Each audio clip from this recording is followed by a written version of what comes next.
Hello folks, my name is Stephen Lucky with Gardopia Gardens. Today we partnered with the San Antonio River Authority and the San Antonio River Foundation at Confluence Park to talk about health and wellness in the garden.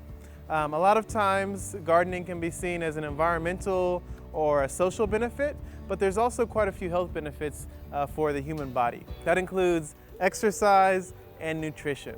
And so when you're out in the garden, you're burning calories, you're being physically active, you're increasing your flexibility and your range of motion, you're doing aerobic and sometimes even anaerobic activity. And so from using a wheelbarrow to bending over and pulling some weeds to using a shovel, all different components of your musculoskeletal system is being utilized, in addition to improving your cardiovascular health. So through the physical activity side, we talked a little bit about total energy expenditure, basal metabolic rate, body composition and BMI, in addition to the different types of activity and exercise, and the recommendations for people to exercise 3 to 5 times a week for 30 minutes, or my personal recommendation of 6 days a week for 60 minutes. In addition to physical activity, we also talked about nutrition. And so nutrition is critical for us to maintain and optimize our health. And so people can grow food and directly eat that fresh organic produce that is high in nutritional value, that has 100% bioavailability of nutrients fresh off the vine. There are different types of diets. Plant-based diets are highly recommended to maintain a diverse diet, including fruits, vegetables, grains, as well as your different types of nuts. Can give you a complete and balanced diet. For those of us who are meat eaters, eating lean meats to reduce your saturated fat intake will help with your cardiovascular health as well.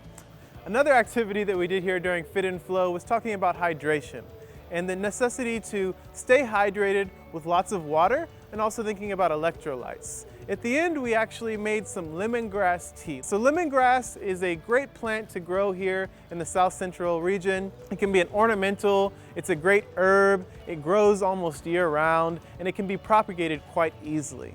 It helps with anxiety, cholesterol, infection, and even your oral health. And it's super easy. Just get hot water, you put a few blades of grass, bend them together to open up some of the cells, and let it steep for about 5 to 10 minutes.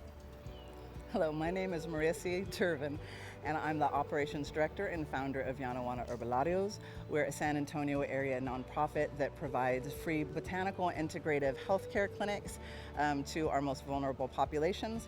We also do free educational workshops on topics of what I like to call personal and community sovereignty, things such as food preservation, medicine making, gardening, topics that would be under survivalism. So we're out here today at Confluence Park and participating in a really fantastic event, and I got to lead a plant walk.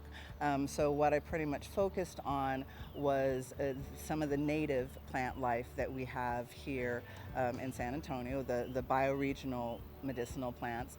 Kind of gave people names, a little bit of background, but what I really focused on was our relation to plants as indigenous people, which is kind of a different relationship. One of the big takeaways that I wanted folks to go away with today is that all of our plants are our relatives, and that if we learn how to communicate with our plants, you know, that we can have very incredibly fulfilling relationships with the plant world.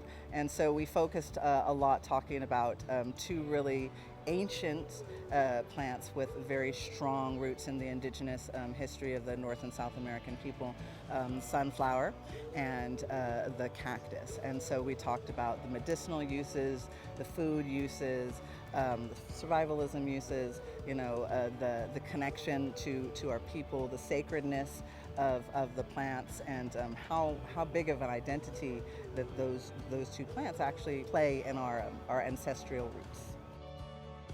After our plant walk with Yanawana Herbobalrios, we came back to the Confluence Pavilion and we did a seed starting activity.